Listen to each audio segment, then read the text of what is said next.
Hi friends, tonight we're taking a trip back to the Middle Ages where being an assassin wasn't quite like the Netflix version. No dramatic background music, no billowing cloaks, and absolutely no health insurance. Just the stench of sweat, moldy bread, and you crammed inside a wooden barrel, waiting 3 days to stab a nobleman, only to find out he moved out yesterday. Being a medieval assassin sounds cool, but in reality, it was a never-ending cycle of you stab someone and wonder if your client's going to have you killed by nightfall. I am your leader, and I It was tense, it was hungry, it was backbreaking. Honestly, if you time traveled to that era, chances are you'd be hanged before you even passed the job interview. Oh, and before you stretch out and enjoy this historical whiplash. Remember to like the video and subscribe to the channel, but only if you truly think I'm worth listening to at 2 a.m., okay? By the way, drop a comment and let me know, where are you listening from and what time is it? I'd love to know who's wide awake with me and in which time zone. Now turn off the lights, let a fan hum softly like a medieval breeze, and slip into tonight's journey of the more you hear, the less you'll ever want to be an assassin. You thought being a medieval assassin meant training on a mountaintop for 10 years. With some mysterious master who has a beard down to his knees and only speaks in riddles. Think again. In reality, you got recruited while stealing bread at the market, got caught, and someone walked up like, "Hey, can you climb walls? You like money, hate nobles." And just like that, you're in. No contracts, no training, just a few tutorials like, this is a knife. This is where the heart is. And that's your escape route if things go south. Super simple, very user-friendly. Ask about unemployment benefits though, and they'll look at you like you just asked. Do you guys have Wi-Fi here? Weapons? Forget fancy daggers engraved with your ancestors' names. You're handed a rusty blade looted from a drunk guard's corpse. If you're lucky, it won't snap mid-stab. If not, good luck dodging a counterattack with a spoon. Sometimes you'll have rope, sometimes you won't. Sometimes you'll scale walls powered by nothing but blind confidence and desperate prayers. Some assassins use poison, but medieval poison is basically herbs boiled with unfiltered river water, followed by a hopeful mutter like, "Let's pray, he's allergic to mold." Success hit or miss. One guy poisoned a bottle of wine, not realizing it was for a temple ritual. No one died, but the whole village had stomach cramps for 3 days. And the assassin nearly beaten to death by the old man who guarded the shrine. Let's talk about missions. You imagine getting targets like the immoral baker, right? Nope. Try kill the lord in the 3-story castle guarded by 20 soldiers, 2 hounds and a wife who wakes up at 2 a.m. because of a bad vibe. Sounds fun, huh? You stalk your target for a week disguised as a candle seller, a dung collector, or sometimes a wandering monk. You sit through 3 hours of the guy preaching just to find the right moment to draw your blade. Finally, the moment comes, then you miss because a cat jumped across your feet. You flee through the stables land in a pile of manure and hide in a grain bin for 2 days. And your payment, half a bag of silver. The other half, once we confirm he's really dead, we'll transfer the rest. Sorry, pal, no banking system existed back then. Now about colleagues. You don't have any. No one wants to be friends with an assassin. Assassins tend to die. And if you know too much, you might accidentally become a target yourself. Even clients don't want a second meeting. You're basically a walking problem. If you show up, someone's about to have a very bad day. At night, you don't sleep. Not because of guilt, but because you keep listening for someone picking your lock with a hook. You trust no one, not even the cat at your inn. It gives you that look like, you've killed someone, haven't you? You truth be told, being an assassin is like online dating. Sounds exciting at first. But after a few nasty surprises, you'd rather stay home and make noodles. And don't expect gratitude. You assassinate a tyrant, history will record he mysteriously died while bathing. Save a village from a corrupt lord. They'll still call you that weird guy who sold fake incense. Your name won't make the books, But one wrong move, say you accidentally stab a monk. Congratulations, you'll be remembered for 10 generations as the bacon-smelling devil. You think by retirement you'll settle down on a little farm, sip wine, and tell war stories? Nope. You pretend to be a melon vendor, change your name 3 times, and live in a village where you don't even dare to sneeze. You sleep with a knife under your pillow. You talk to plants because they don't betray you. If you survive, it's a miracle. But you're no longer a regular person. You're a shadow in the night. A bedtime warning whispered to stubborn children.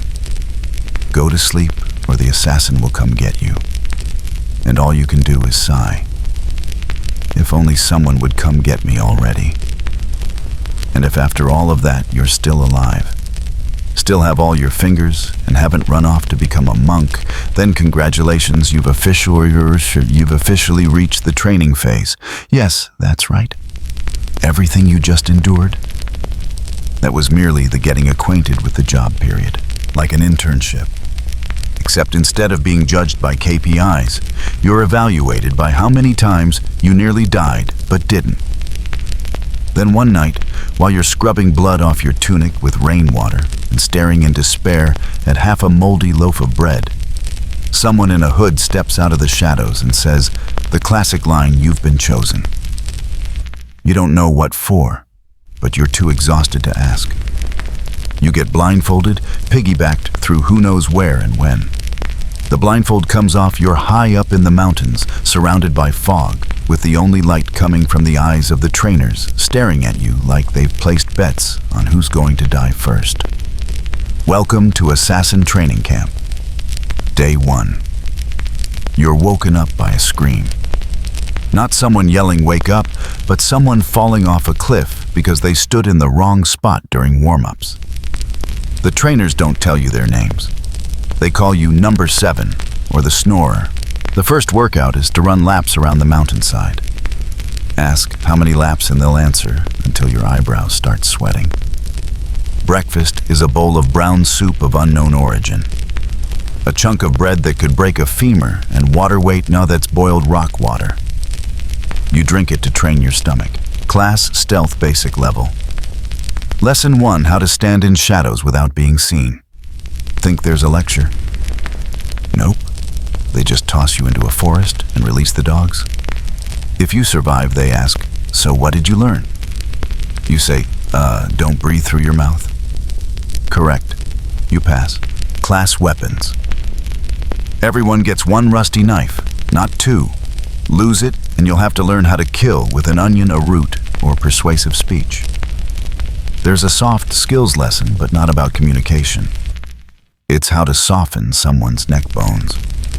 One trainee dared to ask, "Sir, what if I don't want to kill anyone?" He got a slap that spun his entire jaw. The instructor replied, then switched to farming. Down at the base of the mountain, class disguise and impersonation. A good assassin doesn't turn invisible. A good assassin makes people forget they ever saw them. You'll learn to pose as an onion vendor, a monk, a blind man, a widower, in dire cases a tree. One trainee was caught impersonating a doctor and injecting patients with boiled rice water. The result: the patients got so scared they healed themselves. The trainee got praised for unexpectedly effective results. Class Assassin Psychology and Ethics.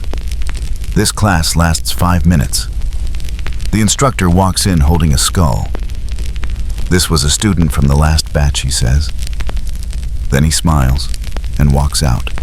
No one asks anything else. The final test night. After 3 months of training, tougher than a royal family's crash diet, you're given your final exam. Infiltrate a real building kill, a fake target, and escape undetected. One trainee got creative. He disguised himself as a chair. Sat in the room for 6 hours waiting. After killing the target, he stood up and his leg gave out from numbness. Still got an A for creativity and patience. Graduation, there's no ceremony, no diploma, just a piece of paper smudged with ink. You now know how to survive. Good luck. And remember, no one knows you exist. No group photo, no farewell party. Just the sound of distant birdsong and the vague feeling that you've truly made it. You walk down the mountain. Sunlight hits your face. You don't know what the future holds, but one thing's for sure. You've learned to exist like a shadow, a silhouette in history. No name, no age, leaving no trace unless someone knocks on your door by mistake at midnight. After being handpicked for the blade, you're taken to a place known as the secret training camp, or, as the trainees half-jokingly call it, the organized school of dying. No one really knows where it is. Some say it's on a mountain. Others claim it's in the wine cellar of a deranged noble. One thing is certain, once you're in, you either become an assassin or fertilizer. Lesson 1. Befriend the darkness. There's no welcome. No name tags. Just the scream of a new recruit who fell into a pit while trying to pee on their first night. Training begins immediately with a question. What is darkness? Someone stammers. The absence of light. The trainer growls. Wrong. Darkness is your home, your mother, your only lover. From now on, you must love the dark more than yourself.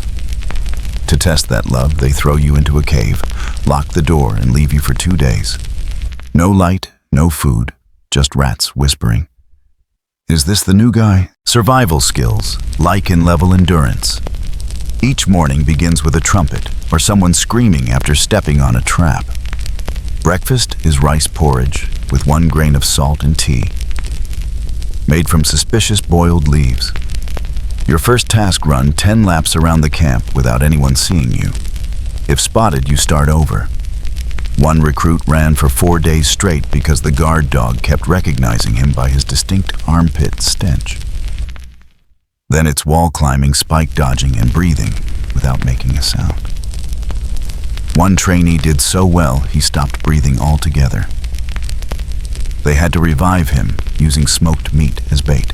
Assassin's weapons. It's not about size. You don't get a sword or a spear.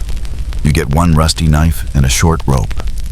The sacred mantra, if you can't kill with this, kill with your wits or the nearest potato. The improvised weaponry lesson is a crowd favorite. Students are tasked with turning random objects into deadly tools. One recruit knocked out a dummy with stale bread by inducing food poisoning. Disguises blend in. Leave no impression. Disguise isn't about beauty. It's about becoming forgettable. You'll practice being a farmer, a guard, a beggar, a fish-selling granny, or when all else fails, a wooden barrel. Each role is a test. Stand the wrong way, fail. Use the wrong accent, fail. Fart too loudly, also fail. One trainee posed as a monk, but forgot to shave. Result, he was labeled a monk of the hairy persuasion. Disqualified. Language and behavior, B. Anyone, anywhere, you're not just trained to kill. You're trained to lie, convincingly and in multiple languages. You'll learn to fake accents, speak basic foreign phrases. Hello, I swear. I'm not selling knives and act so harmless. People invite you in for tea right before you stab them. Side course, victim psychology. Learn what your targets think right before you make sure they stop thinking altogether. Final exam, 1 corpse, 0 clues. Once you can move like a cat, speak like a snake, and look like a ghost, you face the final test. The mission: infiltrate a guarded building, perform a fake assassination, and escape unnoticed. One trainee failed because he got overconfident and struck in broad daylight at a market with 14 witnesses and a clown. Lesson: the best assassin isn't the fastest. It's the only one still alive to tell the story. Graduation, not a thing. There's no ceremony, no diploma, no class photo, no tearful speech. I thank my teacher, my comrades, and this faithful dagger for being by my side. Nope. You get a cold stare and a whisper. You're a shadow now. Go. And don't come back unless you're dead. And just like that, you become an assassin. No one knows your name. No one remembers your face. But you know one thing: every step you take is a silent death sentence written between the lines of history. You don't live in the light. You live in the moment just before someone stops breathing. If you think becoming a medieval assassin will make you rich, living in a manor, eating grapes from a servant's hand while gazing at the sky through stained glass windows, think again. Being an assassin doesn't make you rich, not well off, not even getting by. It's a profession so low even dog thieves look down and whisper, "Dude, you don't have to live like this." Salary kinda. When you're just starting out, payment doesn't come in coins. You're paid in experience and survival lessons, and occasionally with a piece of stale bread and half a still wriggling fly. Your mentor will often say, "This one's unpaid." But it's a great honor, kid. A great honor. Sure, it's an honor not to be buried alongside the target. After a few successful jobs, you start receiving real rewards. And by real, I mean a pouch of silver, smaller than your palm, tied with straw string, and it jingles like your soul after reading the rent bill. How assassin pay is calculated. There's no salary chart, no performance bonuses, no hazard pay, despite your job being 90% blood inhalation. Pay depends on several factors. Danger level of the target. If it's just assault vendor sorry, you might have to pay them to do it. Thus, location of the hit. Kill someone in a church, payment gets docked for sacred space desecration. Net volume of the scream. If the target's death wail escapes the building, you lose 20%. They call that the noise pollution penalty. But the biggest factor of all, whether you're still alive to collect it. Getting stiffed is tradition. You might be surprised, or not, to learn that assassins not getting paid is one of the oldest and most respected traditions in the realm of worker exploitation. You complete the mission. You spend 3 days hiding in a barrel of salted fish. You don't stab the wrong guy. You come back, hold out your hand. The client smiles. "Oh, you killed the governor. I was joking. I just wanted to scare him, not actually have him killed. But hey, thanks and goodbye. And that's that. No invoice, no contract, no insurance contact. You get paid in existential emptiness and a lifelong lesson in trust. High pay equals maximum risk of death. Now let's say you land a contract with a payout 3 times the usual amount. Good news, you can finally buy yourself a new pair of shoes. Bad news, you'll need them because you'll be running for the rest of your life. The higher the reward, the higher the chances that the target is a warlord with his own private army. There are 3 layers of bodyguards, one of whom is your sister. His bedroom window is guarded by Spike's dogs and divine protection. Many assassins meet their end on the very job that was supposed to change their lives. And it does change their life, from a living person to a legend retold in taverns. Payment based on silence. Level 1 time, you're hired to assassinate a nobleman in his sleep. Easy money. You do it clean. No witnesses. Smooth job. You return for your payment. The client looks at you and says, "Wait, I didn't see anything in the news because I was discreet." Then how do I know you actually did it? Because you hired me. Where's the proof? What do you want, a selfie, no public corpse display? No highlight reel. No certificate from the village council. You could kill a king and get nothing because no one knew it happened. Surprise bonuses. Sometimes payment isn't just cash. You might be rewarded with a rare ring, possibly cursed, a small plot of land in a graveyard, a horse cross-eyed, asthmatic, and addicted to weird herbs, or the ultimate prize, your life. Yes, survival counts as income. So why do they do it? Because there's nothing else. Because they're better at vanishing than they are at being seen. Because people pay more to keep others silent than to make them talk. And because there are things worse than being poor, like being invisible, irrelevant, and not feared. You don't become an assassin to get rich. You do it because nothing else keeps you alive. You're trudging through a damp alley behind a seedy tavern on the northern border of the empire. The sun hasn't risen yet. Fog curls around your boots, clinging to the hem of your cloak like the night refuses to let go. The common folk are still asleep or pretending to be so. They don't have to witness a shadow like you sliding silently through their lives. Assassins don't get happy Mondays or weekend vibes. Your schedule is 24/7, and the 7, that's not days a week. It's the number of times you almost died this week alone.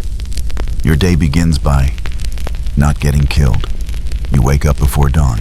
Not because you're disciplined, but because you don't trust the bed. This isn't some philosophical anxiety. You once rented a room, slept peacefully, and nearly got stabbed through the mattress because the previous tenant left a blood debt note in the drawer. So now you sleep half lying, half sitting, one eye cracked open, dagger under the pillow, and your back hurting so badly you suspect this profession was secretly invented by chiropractors. Breakfast. A piece of bread cursed with age, or a handful of chestnuts devoured like a fugitive. You don't eat well, you eat quietly. You have no friends, only acquaintances who haven't betrayed you yet. You drop by the tavern not for fun, but to listen. Rumors are gold. And sometimes rumors are your name being auctioned on the black market. The innkeeper glances sideways at you and mutters something vague about a new group of soldiers in town looking real curious. You nod. Say nothing. You don't talk much. Your voice could give you away. Besides, you spent 3 months pretending to be mute in the last town just to complete a contract on a silk-obsessed, debt-loving official. A good assassin leaves no trace. A long-living assassin doesn't even leave a breath. Personal hygiene is a covert operation. Bathing, shaving, trimming your hair, you do it like you're impersonating yourself. Today his beard might be a disguise. Tomorrow it's evidence. Once you had to flee a city because a child noticed Mr. You've got the same mole as that wanted guy in the poster. Since then you treat kids like medieval facial recognition tech. You change outfits 3 times a day, not for fashion, but because you need to disappear from someone's memory before they remember who you are. Historical fact. Assassins were once hired like carpenters. In 1192, a key crusader leader, Conrad of Montferrat, was assassinated in broad daylight on the streets of Tyre. The killers, 2 men disguised as monks. The client, possibly a friendly king. Historians still argue, was it Richard the Lionheart or the Ismaili sect? That tale became legend. But to you, it's just what today's clients use to underpay you. Hey, that guy pulled it off, didn't he? The time between kills is your workout. You don't go to the gym. You are the gym. Climbing walls, rooftops, leaping through windows, daily routine. Not for a toned figure, but to stay alive. You train to walk silently, draw a dagger in the dark, breathe through one nostril. Fun fact. Assassins once trained to slow their heartbeat so it wouldn't be heard through wooden wall. Sounds like magic, nope. Just so much repetition, even your heart gets bored. Evening is when you work or hold your own funeral. Night falls. You slow your breath. You head to the mark. It might be a castle. It might be a lonely cottage in a field. You never go straight. You circle, observe, test doors, listen for dogs. If dogs don't bark, that's good. If there are no dogs, that's suspicious. Sometimes you kill. Sometimes you don't. There are nights you just watch. There are nights you see the target rocking a child to sleep, and you turn away.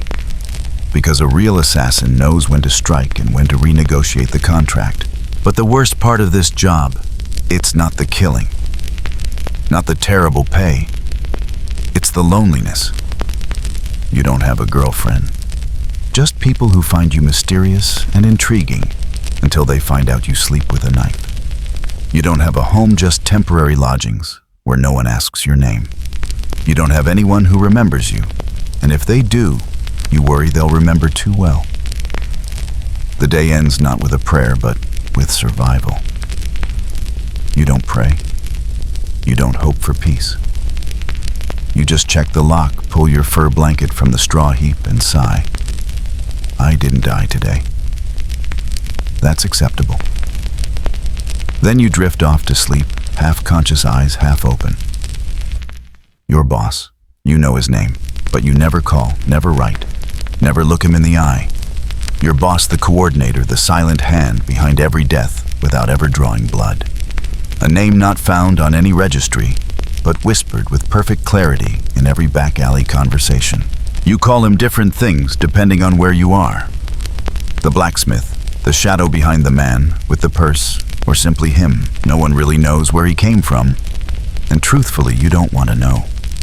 Because in this shadowy world, the more you know, the sooner you don't need to know anything anymore. Your boss doesn't wear a Rolex. He doesn't sit behind an oak desk shouting about Q2 KPIs. No morning coffee, no weekend team-building retreats. Instead, he might send you a blood-soaked handkerchief as a sign the job is done. And if you fail, no warning letters, no second chances. A bizarre historical fact. Assassin coordination via coded letters. Historians once uncovered a 12th century document encrypted letter from an Ismaili overlord in the Persian mountains ordering the assassination of a crusader leader. They never used real names, only symbols and numbers. The phrase "cut the rope" meant "make the kill." Scholars still argue, were these bosses spiritual leaders or terrifyingly efficient logistics managers? He contacts you like a ghost with premium service. No email, no texts, just messengers. A beggar whispers in your ear while you're pretending to be a cobbler. A note slips beneath your wine glass. A broken coin wedged under your room's door frame, and you know he wants to talk. A conversation with him never happens in a crowd. It might be in an abandoned wine cellar or a graveyard at dawn. And you always arrive an hour early just to make sure no one else gets there first. When he comes, you don't hear footsteps. Only the sound of a metal ring sliding across stone. You never see his face, but he knows everything. Your boss can say your real name, the one you left behind with your childhood and your love for pork porridge. He knows how old you were when you made your first kill. He knows you're left-handed, but stash your knife on the right to mislead. He knows you don't sleep deeply, and he uses all of that to control you. He doesn't yell, he doesn't threaten, he just says softly, "Next time, be more careful." The target's daughter noticed the scent of herbs on your fingers. You nod, throat dry, and you think, how did he know that? Then you remember, he knows everything. Little known fact. Medieval bosses were often monks. During Europe and the Middle East's political upheavals, secret religious sects often led intricate assassin networks. And the leaders, monksmen of prayer, who also orchestrated killings with holy calm. They didn't just coordinate, they absolved. They blessed the blade as it struck. This contradiction still baffles modern historians. Did they truly believe? Or was faith simply the perfect disguise? He doesn't pay you. He purchases your existence. After every successful contract, what do you receive? A small pouch of silver, a new list, and sometimes a compliment. Well done. Next one's harder. You don't request time off. There are no paid holidays. There is only one rule: keep going or disappear. Once you jokingly asked a messenger, "What happens if I say no?" He didn't answer. He just placed a hand on your shoulder and said, "Thanks for working with us." So why do you still work for him? Because he's the only person in your entire life who remembers you. When you're wounded, he sends medicine. When you're hiding, he sends escape routes. When you kill, he sends silence. Once you nearly died on the eastern border. No one knew. No one came, except a strange young woman who handed you a pouch of herbs and whispered, "He sends his regards. Sleep well." You cried, just a little, because assassins have no right to gratitude, only the right to survive. You pass through shadow, and he is always there, no form, no voice, just a presence like wind at the back of your neck. You know that as long as you work in this trade, he exists. And the day you disappear, hell be the last to know. You walk through the cold stone halls of an ancient fortress where light is a forgotten luxury. Each footstep echoes like a reminder. In this profession, there is no room for mistakes. One misstep, one breath out of rhythm, and you don't just lose your reputation, you lose your life. In the assassin's world, failure is not a blemish. It is a death sentence carried out without trial. There are no second chances, no makeup missions, only one outcome: death. The silence of failure. You remember those who once stood beside you. They didn't vanish loudly. They simply stopped appearing. No one asked. No one mentioned them. Because in this world, asking about the failed is like digging your own grave. Once you heard the story of an assassin named Elias who failed to kill a high-ranking official. He was captured, tortured for 7 days, and executed in public. His corpse was displayed in the town square, a vivid warning for anyone who dares to fail. Reputation, your only true asset. In this profession, reputation is not built with words, but with deeds. Every successful kill is a brick in the wall of your legacy. But one failure, and that wall collapses, burying you under the rubble of shame and oblivion. You once heard of a legendary assassin who completed dozens of flawless hits.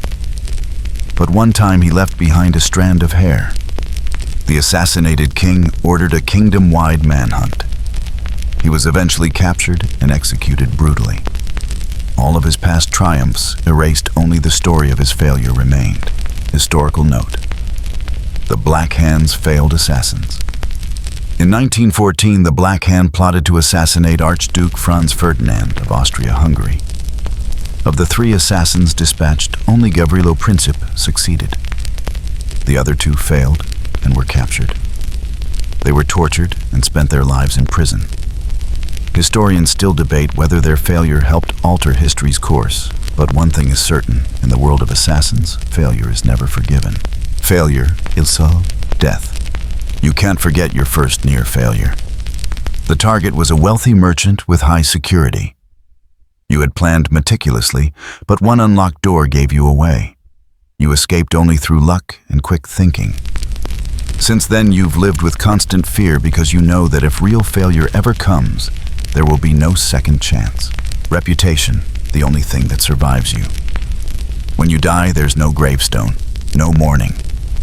But if you die in glory, your name will live on. Your story will be told in taverns, whispered among new recruits. But if you die because you failed, your name will be erased from memory. You'll vanish as though you never existed.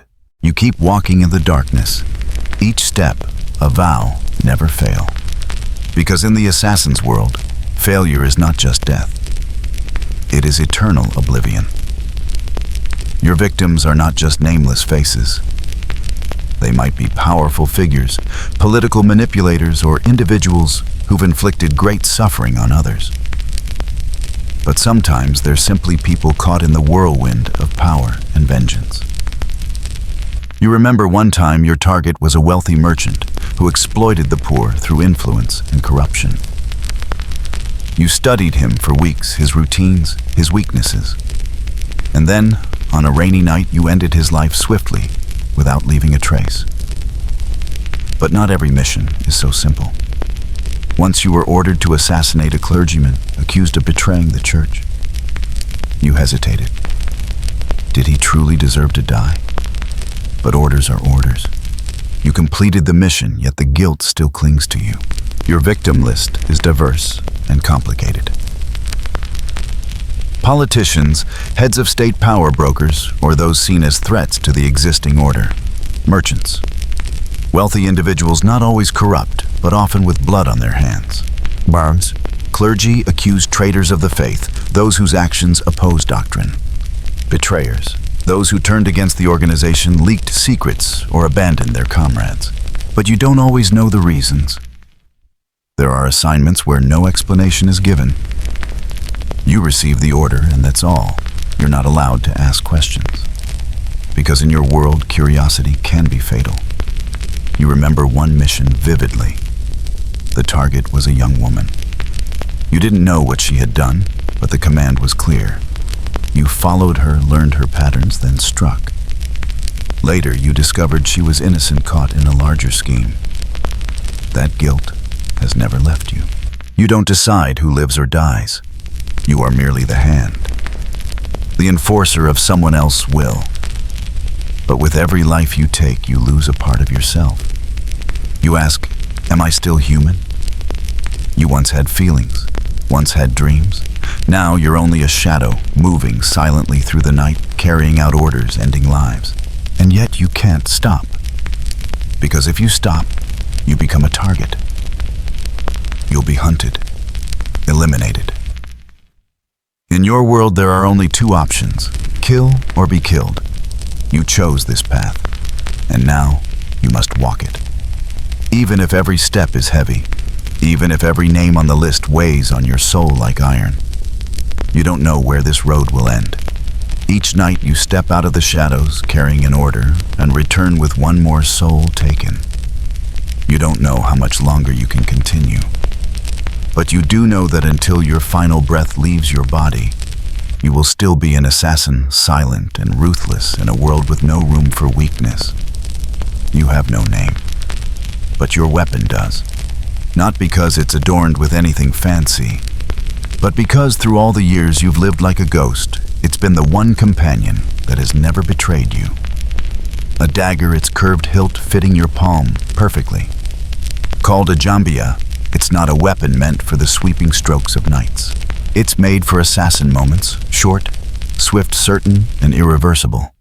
Forged from Damascus steel, its blade ripples like waves, beautiful and deadly, just like you.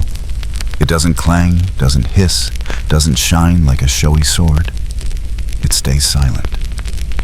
But every time you unsheath it from its leather scabbard, you almost hear it whisper. Who is it this time?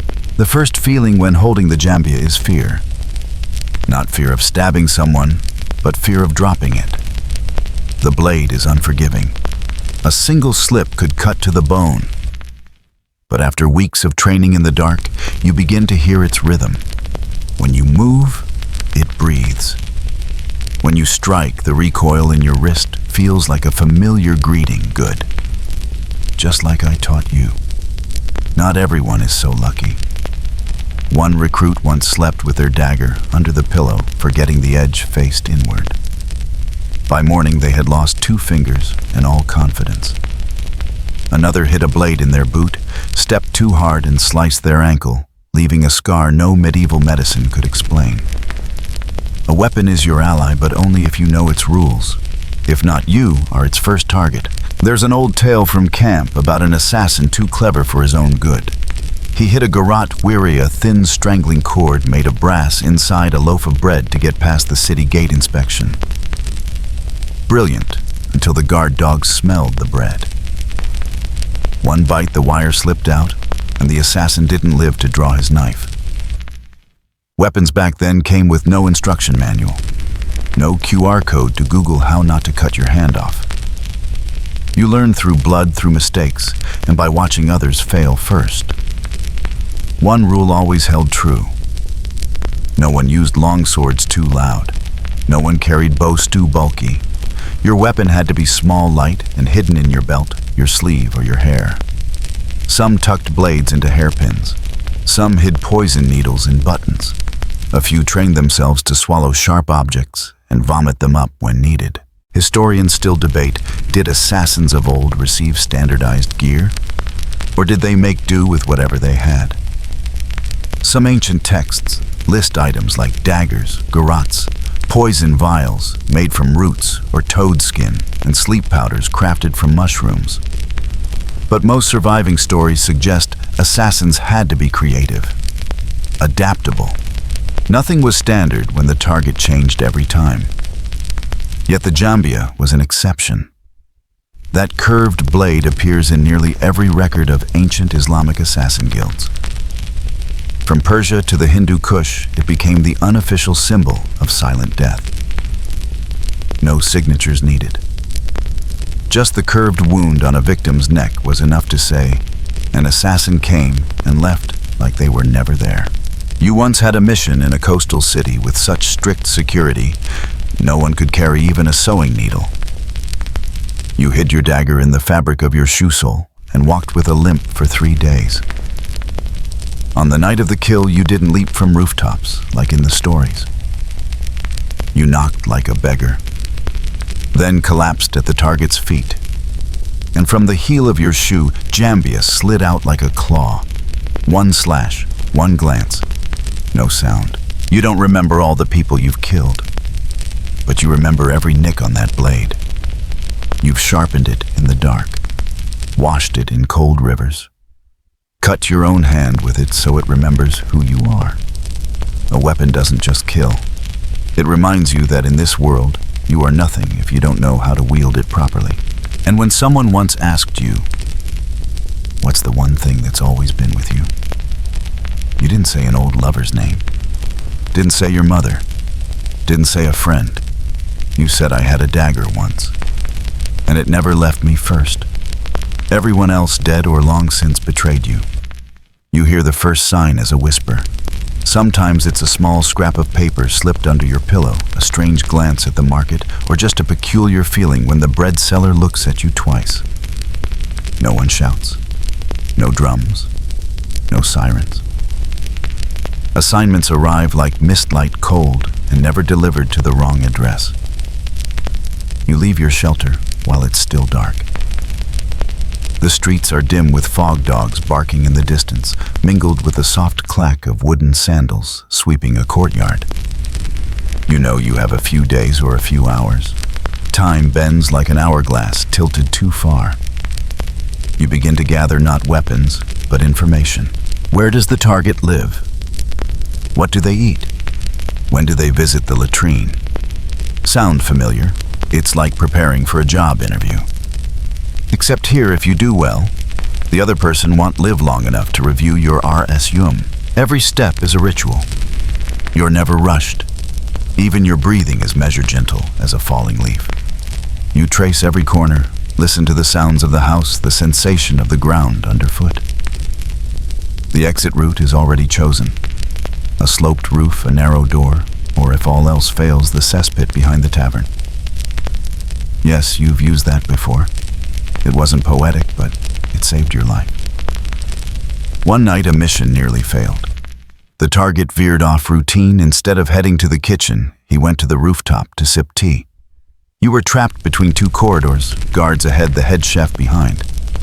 Your heartbeat thundered.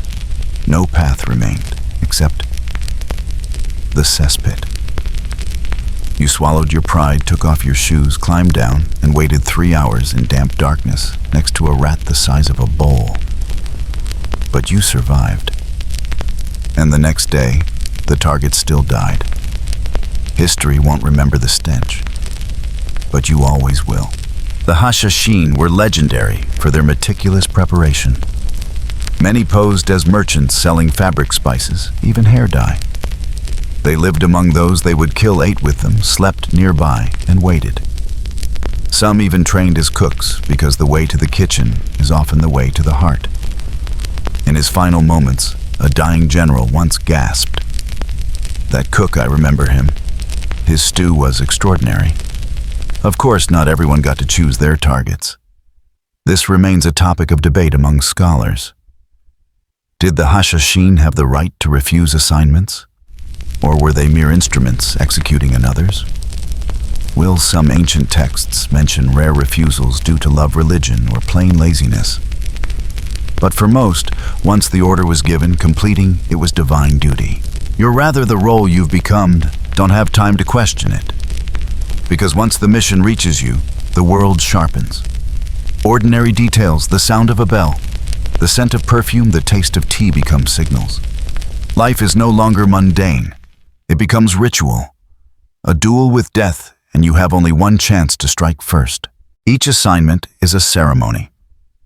Not because you're superstitious, but because in a world where life and death are separated by the width of a blade, every step must be an exact dance.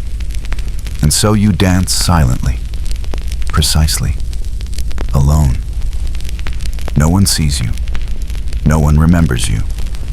But you remain alive until the next time. You hear the whisper again. You've just completed a mission. You've withdrawn successfully. No one suspects a thing. But then, what being an assassin isn't just a game of hide and seek in the dark. Law no matter, the era never sleeps. And whether you kill for ideology, for money, or under the weight of divine command, the blade of justice waits in every shadow, especially in places you thought were lawless. There is no official job code for assassins, no retirement plan. And if you're caught, no union will come to your defense. In the medieval world, especially in Europe and the Middle East, being caught as a contract killer was almost synonymous with signing your own death warrant. There were no fair trials, no defense lawyers. You weren't a person. You were a specter to be erased. The moment you're caught, you're no longer the predator. You're the prey. They don't need proof, just an accusation. Right or wrong, once suspected of being an assassin, you are no longer part of society. Those who once hailed you as a hero will turn away. Those who hired you will deny everything. Some medieval states had specific laws for killers in the shadows. In Venice, if suspected of being a brava-masked assassin, you could be hung upside down and beaten to death in the town square without trial. In Ottoman territories, if suspected of being a hashashin, you would be burned alive alongside your weapons, as if cleansing the spirit was part of the punishment. The law didn't need you to be guilty to condemn you. It only needed belief that you were a threat. And if you had ever held a blade, survived an assassination, or posed as a merchant or servant spy, then your chances of surviving exposure were near zero. Punishment for assassins wasn't just death. It was spectacle. Public execution, torture to extract names. Some were dragged through streets. Some were tied to stone pillars and stoned by villagers. Perhaps the most brutal bodies hung at the city gate for days, a warning to anyone else tempted by freelance work. But not all assassins die from being caught. Some die from betrayal by the very people who hired them. In complex courts like Persia, Byzantium, or Imperial China, it was common for assassins to be captured immediately after completing their mission by the client's own soldiers to eliminate any trace. You may be a tool, but you're also evidence, and evidence must be destroyed. Modern historians still debate. Did assassins like the Hashashin ever receive immunity from higher powers? Were there protection orders for them, organized safety nets from their sects or orders? Some claim that in the early stages, the Hashashin were indeed shielded living in fortresses provided with resources, their identities hidden. But as political alliances fractured, they became targets hunted by their former allies. A lesser-known tale tells of a famed assassin named Hassan, captured in Damascus in the 13th century. Instead of being executed, he was repurposed, turned into a spy for the Islamic court. Hassan lived for another 8 years operating behind enemy lines, until he died from poisoning, suspected to have come from within. Law in any age is not just parchment and statute. It is fear. It is the wall society builds to keep out the darkness. And you who dwell in that darkness are always the prime target. You don't need a trial. Just a whisper, a suspicious look, or a knife dropped in the wrong place and the world turns on you. You think you're anonymous. But to the law, you're simply postponing execution. And if the day comes when you're caught, there will be no flowers, no glory, only rope iron and the final silence of one who was once a legend. You are an assassin, and the law, it is always the final, impossible mission. Family, a luxury. For you, the one who lives in the shadows, loneliness isn't a consequence. It's a requirement. From the very beginning of training, they taught you don't love. Don't get attached. Don't let anyone know your real name. Affection is a weakness. You can't let your heart guide the hand that holds the blade. So you learned how to refuse. Refuse friendship, refuse family, refuse even yourself. You might have a wife, a husband, a small home tucked against the mountainside. But you never return to it with clean hands. You always bring blood, if not on your skin, then in your eyes. And so bit by bit, silence creeps into your shared meals. The little questions disappear. Trust fades from the gaze across the table. Your children grow up never knowing what you do. Maybe they suspect. Maybe they pretend not to. But sooner or later, truth always knocks. In the shape of a corpse found in the market or a stranger standing silently in the rain. Historians have noted that many famed assassins during the Hashashin era lived in complete isolation.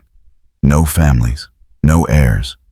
Some records even describe them as being consecrated to the order, meaning from childhood they belonged to no one but their commander. And if you, an assassin, ever fall in love, ever let the heart outpace the mind? What happens when you hesitate before striking? When you can't finish the kill because the target shares the same eyes as someone you once loved? The consequence isn't emotion, it's death. Because hesitation makes you the next target. Every feeling you once nurtured will be the one to end you. There's an old tale of a Japanese assassin shinobi who fell in love with a geisha. He hid his identity for years. Then on a rainy night, he was ordered to assassinate a nobleman, the same man who had just ransomed the geisha to make her his mistress. The assassin stood in the shadows, blade drawn, but he didn't strike. He simply turned away. The next morning, his body was found beneath the cherry tree where she once waited for him on full moon nights. Was the story true? Or just a cautionary fable for the weak-hearted? No one knows. But in the world of assassins, dreaming is not a right. Even comrades within your own ordinary, not family. They share missions with you, yes, but they are also the ones who might replace you at any moment. One failed trap, and they may be the ones pulling the garrote string to silence you.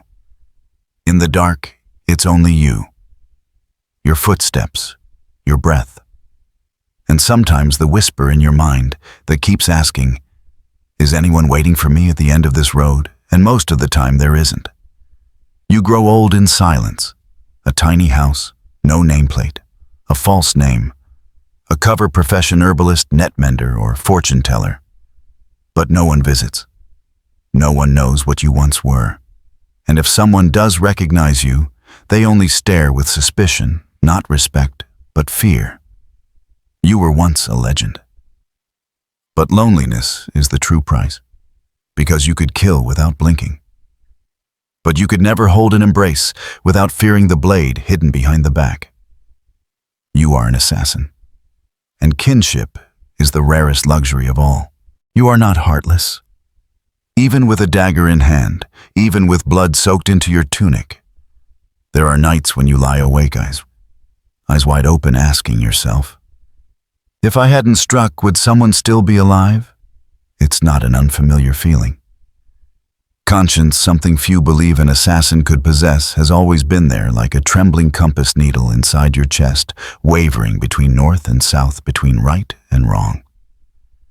You were trained to believe that the mission is absolute.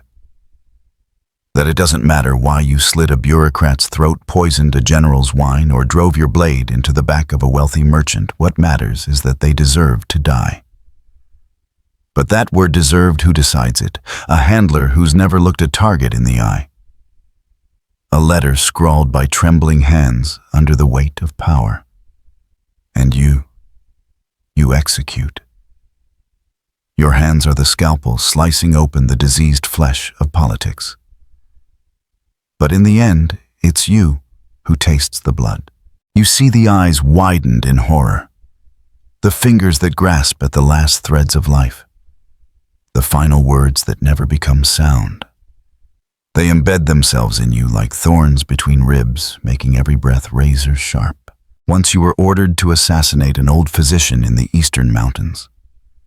The reason, he refused to poison the village well as part of a psychological warfare strategy.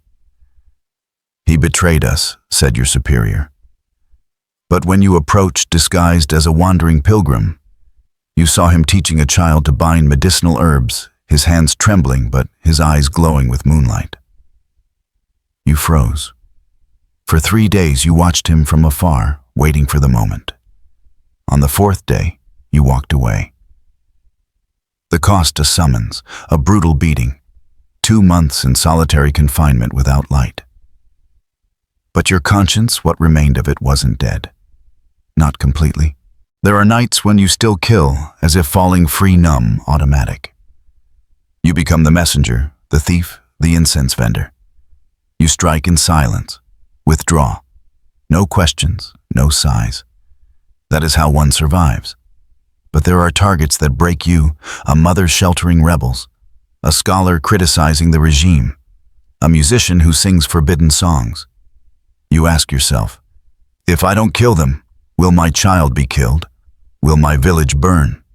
There is no answer, but each time something inside you erodes like stone worn down by flowing water. Historians debate whether medieval assassins, especially the Hashishin, chose their targets by conscience or whether they were merely pieces on a larger political chessboard. Some ancient texts claim they had the right to refuse based on morality. Most reject that idea. Refusal means death. And so conscience survived only in silence, a flickering flame beneath the ash of discipline and obedience. Today we judge easily. But when you're therein, the mist of a stalking morning with your hand trembling on a dagger hilt, when the person before you is no different from yourself, right and wrong, are no longer as clean as the books say. It becomes a quiet tug-of-war between the human and the tool. And strangely enough, the assassins who survived the longest were not the coldest, but those who could feel, who could doubt, who knew that sometimes the only thing preserving a shred of their humanity was not killing someone, even if it meant being labeled a failure. There was one assassin who spared a target student just a boy. That boy grew up and wrote books about the cruel traditions of the order. And from him the world came to know the invisible lines between command and compassion. You are not a soulless shadow. You are the wind that blows across that line. And sometimes the bravest act in an assassin's life is choosing not to kill.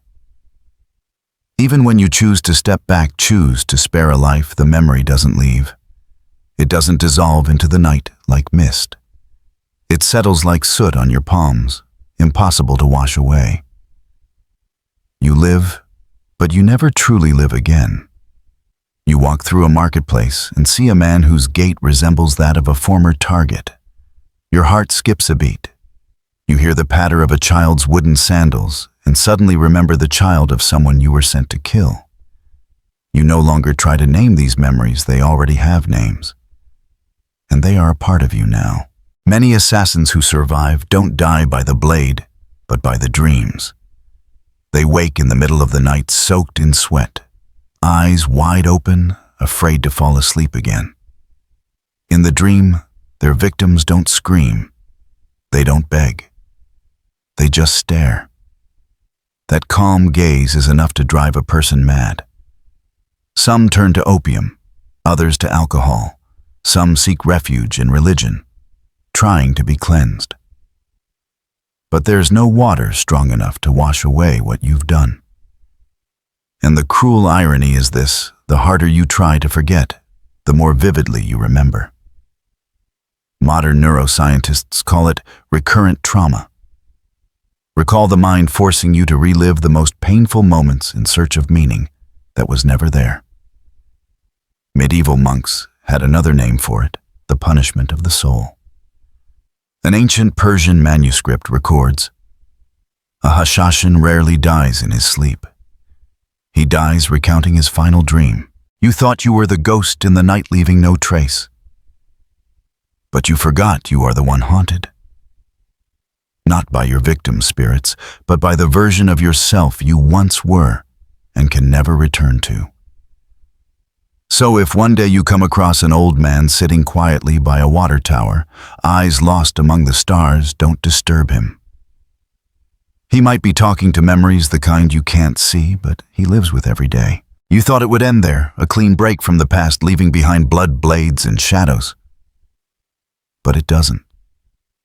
Because strangely, the legacy of an assassin is never found in scrolls or stone. It lingers, quietly, persistently, not as medals or monuments, but in the fine, invisible cracks of the world. You don't have a road to glory. No statues are raised. No descendants will call you hero. But still there is a legacy. Only it is different. It begins in whispers. Tales passed around tea shops about a stranger no one can quite remember. Someone who came and went like mist. Someone who killed in the night, yet left no blood behind. A vendor says he escaped death once. Someone helped me. But when I turned around, they were gone, like they never existed. Was it you? Perhaps. That legacy also lives in scattered memories of children you spared, soldiers. You chose not to kill mothers you left untouched. No one knows your name, but someone among them grew up and walked toward the light because, in a fleeting moment, you didn't pull the trigger. You didn't thrust the blade. Historians still debate whether ancient assassins truly left a lasting cultural impact.